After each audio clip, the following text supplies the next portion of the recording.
పరిరక్షించే బాధ్యత మీదే.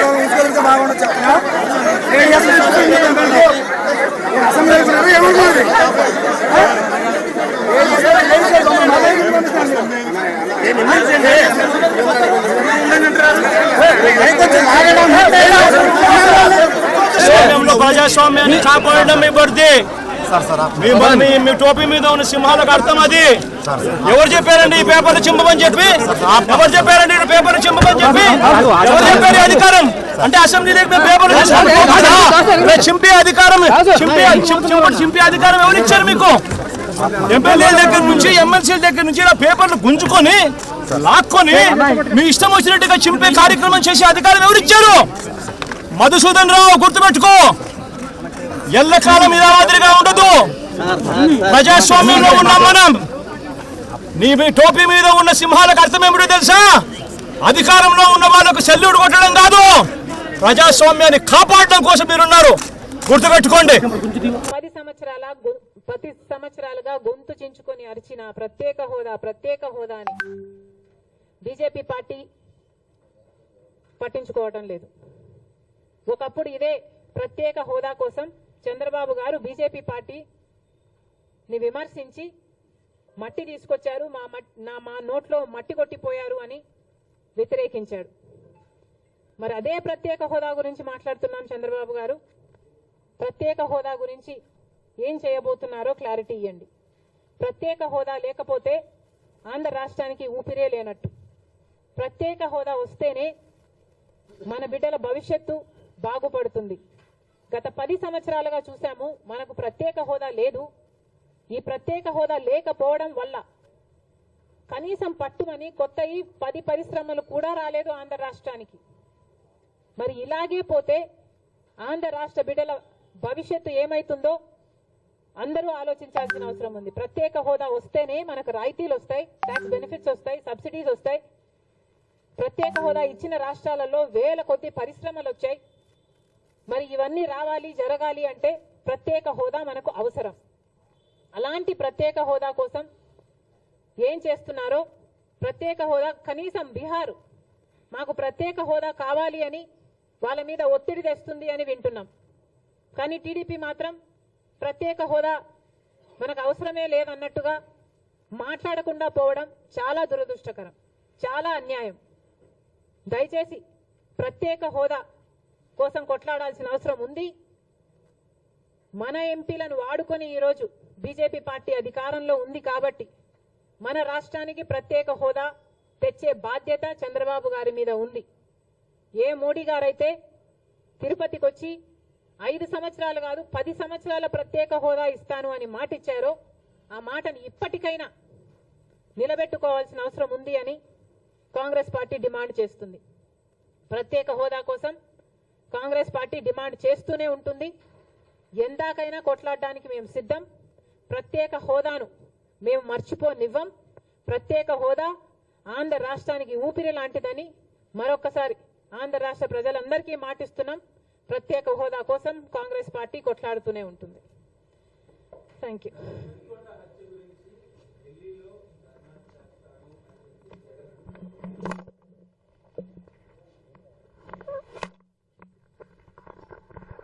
ఏది విత్తుతారో అదే కోస్తారు అని అంటారు. మరి జగన్మోహన్ రెడ్డి గారు హత్య రాజకీయాలు చేశారు, గొడ్డలి రాజకీయాలు చేశారు. హత్య చేయించిన వాళ్ళతో భుజాలు రాసుకొని తిరిగారు. సొంత చెల్లెళ్ళకే వెన్నుపోటు పొడిచారు. 5 కోట్ల మంది ఆంధ్ర రాష్ట్ర ప్రజలకు బీజేపీ పార్టీకి ప్రత్యేక హోదాను తాకట్టు పెట్టారు. ఈరోజు జగన్మోహన్ రెడ్డి గారు ఢిల్లీలో ధర్నా చేస్తారా? ప్రత్యేక హోదా కోసం ఎందుకు చేయలేదండి ధర్నాలు?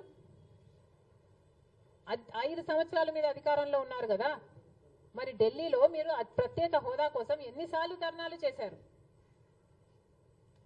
ప్రత్యేక హోదా అసలు ఊసే లేకుండా చేశారు కదా. ప్రత్యేక హోదా గురించి మీరు ఏ రోజు పట్టించుకోలేదు. పోలవరం గురించి మీరు ఏ రోజు పట్టించుకోలేదు. రాజధాని గురించి అని చెప్పి 3 రాజధానులను కన్ఫ్యూజ్ చేశారు. ఆఖరికి కడప స్టీల్ ఫ్యాక్టరీని కూడా మీరు పట్టించుకోలేదు. విశాఖ స్టీలు మన రాష్ట్రానికే తలమానికమైన అమ్మేస్తామన్నా కూడా పట్టించుకోలేదు. ఈరోజు మాత్రం ఢిల్లీకి వెళ్ళి ధర్నా చేస్తారట. మీ కార్యకర్తను చంపేస్తే ఢిల్లీకి వెళ్ళి మీరు ధర్నా చేస్తున్నారే, మరి మీ సొంత చిన్నాన్నను చంపేసినప్పుడు మీరు ఢిల్లీలో ఎందుకు ధర్నా చేయలేదు న్యాయం కోసం? జగన్మోహన్ రెడ్డి గారు సమాధానం చెప్పాలి. ఒకవైపు ఇక్కడ అసెంబ్లీ జరుగుతుంది. అసెంబ్లీ జరుగుతున్న సమయంలో మీరు అసెంబ్లీలో ఉండకుండా ఉండే ధైర్యం మీకు లేక ఇలా సాకులు వెతుక్కొని మీరు ఢిల్లీ వెళ్తామంటున్నారే. అంటే అసెంబ్లీలో ఏ బిల్లు ప్రవేశపెట్టినా అది ప్రజలకు వ్యతిరేకమైన అది పాస్ అయిపోవాలనా? మీరు ఉన్నదే 11 మంది. కనీసం ఆ బిల్స్ మీద డిస్కషన్ మీకు అవసరం లేదా? మీరు కొట్లాడాల్సిన అవసరం లేదా? ఏం ఆలోచన చేస్తున్నారు జగన్మోహన్ రెడ్డి గారు? అసలు ఈ వెనుకొండలో జరిగిన హత్య కూడా పొలిటికల్ మర్డర్ ఇది కానే కాదు, ఇది వ్యక్తిగత మర్డర్ అని కూడా అంటున్నారు కదా. మేము ఏదో సాక్షి మీడియానో లేకపోతే టీడీపీ మీడియానో పట్టుకొని మాట్లాడడం లేదు. మా ఎంక్వైరీలు మేము చేసుకొని న్యూట్రల్ మీడియాతో లోకల్గా మేము మాట్లాడిన తర్వాత మేము వచ్చిన కన్క్లూషన్ ఏమిటి అంటే ఇది వ్యక్తిగత మర్డర్. మొన్నటి వరకు కూడా హత్య చేసిన వాళ్ళు, హత్య గురైన వాళ్ళు ఇద్దరూ వైసీపీతోనే ఉన్నారు. మరి అలాంటప్పుడు ఇది పొలిటికల్ మర్డర్ ఎలా అవుతుంది? ఈ పొలిటికల్ మర్డర్ అని మీరు చెప్పి మీరు ఢిల్లీకి వెళ్ళి ధర్నా చేస్తున్నారా? దేనికి? మీ ఉనికి కాపాడుకోవడం కోసం, మీ పార్టీ కోసం అని చెప్తున్నారు. ప్రజలు ఏం ఆలోచిస్తారు? ఈరోజు వరదలు వస్తున్నాయి మన రాష్ట్రంలో, వారిని వెళ్ళి పరామర్శించాలని మీకు అనిపించలేదు. కానీ వ్యక్తిగత మర్డర్లో మీ పార్టీకి సంబంధించిన ఇద్దరు కొట్టుకొని చచ్చిపోతే ఈరోజు మీరు ఢిల్లీకి వెళ్ళి ధర్నా చేస్తారా?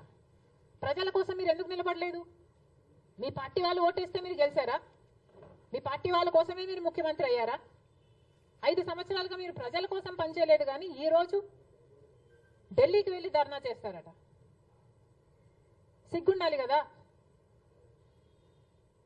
కానీ ఈ విషయంలో పోలీసులను కూడా అడుగుతున్నాం.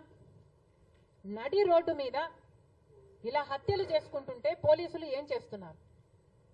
ఆంధ్ర రాష్ట్ర పోలీసులుగా మీ బాధ్యత కాదా లా అండ్ ఆర్డర్ మెయింటైన్ చేయడం? ముఖ్యమంత్రి గారు, డిప్యూటీ ముఖ్యమంత్రి గారు చంద్రబాబు గారు, పవన్ కళ్యాణ్ గారిని కూడా ప్రశ్నిస్తున్నాం. మీ హయాంలో నడి రోడ్డు మీద ఇలా మర్డర్లు జరిగితే మీరు బాధ్యులు కారా? మీకు ఆపాల్సిన బాధ్యత లేదా? లా అండ్ ఆర్డర్ ఉన్నట్టా చచ్చిపోయినట్టా మన రాష్ట్రంలో? మళ్ళీ చెప్తున్నాం, మీరు జోక్యం చేసుకోండి, ఇలాంటివి కాకుండా చూసుకోండి. పోలీసులు కూడా అప్రమత్తంగా ఉండాలి. ఈ లా అండ్ ఆర్డర్ సిచ్యువేషన్ ని కంట్రోల్ చేయాల్సిన బాధ్యత పోలీసులకు ఉంది, ముఖ్యమంత్రికి ఉంది, డిప్యూటీ చీఫ్ మినిస్టర్కి ఉంది. దయచేసి మళ్ళీ ఇలాంటివి జరగకుండా చూడండి. Thank you.